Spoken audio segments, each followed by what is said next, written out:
नमस्कार दोस्तों, मैं विकास शाक्या एक बार फिर से आपका स्वागत करता हूं। और आज हम डिस्कस करने जा रहे हैं चैप्टर नंबर 18 के वर्स नंबर 4 को, यानी चौथे श्लोक को।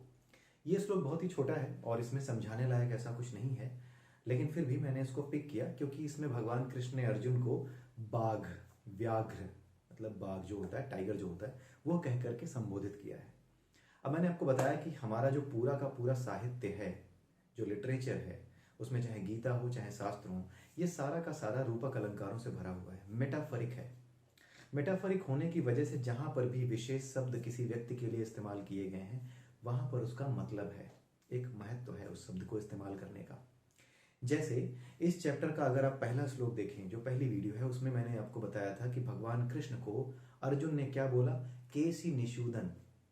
भगवान कृष्ण ने केसी नाम के एक राक्षस को मारा था, जो बहुत ही मुश्किल से मारा गया था, मारने में दिक्कत हुई थी, काफी दुर्जेय था वो।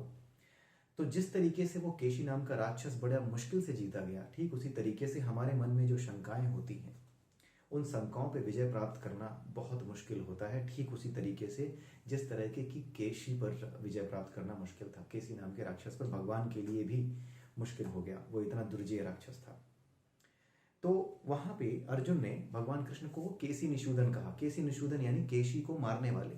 क्यों कहा? क्योंकि जैसे भगवान कृष्ण ने केसी नाम के राक्षस को मारा, जिसको मार पाना संभव नहीं था, ठीक उसी तरीके से कृष्ण जब उसे मार सकते हैं, तो ठीक उसी तरीके से केशी जैसे, यानी न जीते जा सकने वाले जो शत्रु हैं हमारे, जो हमारी शंकाएं हैं, जो राक्षस हैं, ये जितनी भी शंकाएं, जो शक है हमारे मन में, जो दुर्भावनाएं होती हैं, शंका होती है, ऐसा होगा वैसा होगा, ये जो सारी चीजें हैं, ये हमारे विश्वास को कमजोर करती हैं।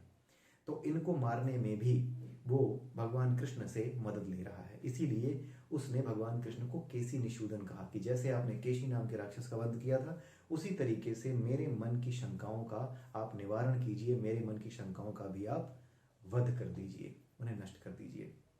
अब इस श्लोक में भगवान श्री कृष्ण क्या कहते हैं, जरा देखते हैं।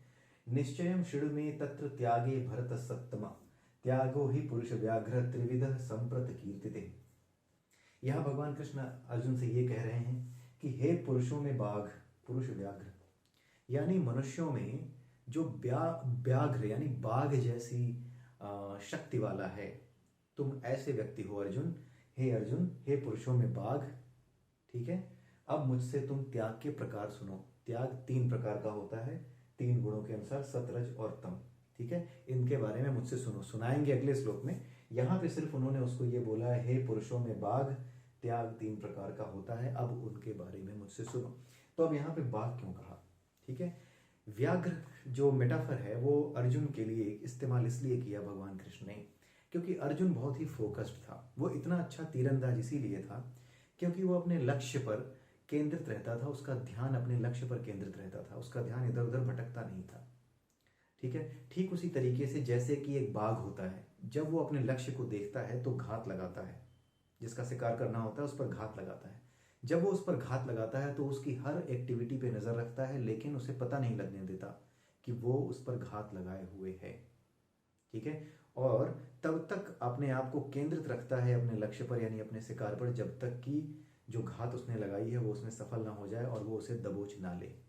तो इसीलिए भगवान कृष्ण ने अर्जुन को व्याघ्र इसलिए कह के संबोधित किया है क्योंकि जिस तरीके से अर्जुन उनसे कह रहा था कि आप ही हैं जो मेरे इन शंकाओं को मार सकते हैं, ठीक है। तो उसी तरीके से भगवान कृष्ण अर्जुन को यह कह रहे हैं कि मैं तुम्हारी मदद कर सकता हूं, लेकिन मारना स्वयं तुम्हें है, और तुम तो खुद बाघ हो, पुरुषों में बाघ हो, जैसे बाघ होता है उस तरह के चरित्र वाले हो, तो तुम इन्हें मार सकते हो स्वयं। कैसे? अगर तुम केंद्रित रहे, जो कुछ मैं कह रहा हूं उन्हें ध्यान से अगर सुनते रहे, तो तुम इन शंकाओं को स्वयं मार दोगे। इन पर नजर रखो, ये शंकाएं क्यों आ रही हैं, अपनी शंकाओं का निवारण करने के लिए मेरी बात ध्यान से सुनो। उन्होंने यही बोला इसमें कि इसमें मेरी बात ध्यान से सुनो, त्याग के विषय में मुझसे सुनो, ठीक है। पुरुषों में व्याघ्र कह करके ये बताया कि फोकस रहो, जैसे अपने शिकार को मारने के लिए वो फोकस्ड रहता है, घात लगाकर बैठा होता है, कहीं उसका दिमाग इधर उधर नहीं जाता, पूरी तरह से फोकस केवल अपने शिकार पे होता है। ठीक उसी तरीके से तुम फोकस किस पे हो जाओ, मेरी बातों पर, ताकि अपनी शंका रूपी जो शिकार है, शंकाओं का शिकार करना है तुम्हें, तुम उन्हें कर पाओ। मैं तुम्हारी मदद कर सकता हूं, करना तुम्हें ही है, निमित्त तुम ही हो। इसलिए यहां पर बाघ कह करके संबोधित किया है। ठीक है। तो ये श्लोक भगवान श्री कृष्ण ने इसलिए कहा कि आगे उसको ये बताना चाह रहे हैं कि उसे किस प्रवृत्ति के साथ, किस चरित्र के साथ अब उसे भगवान कृष्ण की बात सुननी चाहिए। बस यही समझाने के लिए उन्होंने उसे पुरुषों में बाघ कह करके संबोधित किया। अगले वीडियो में फिर मिलेंगे, तब तक के लिए नमस्कार।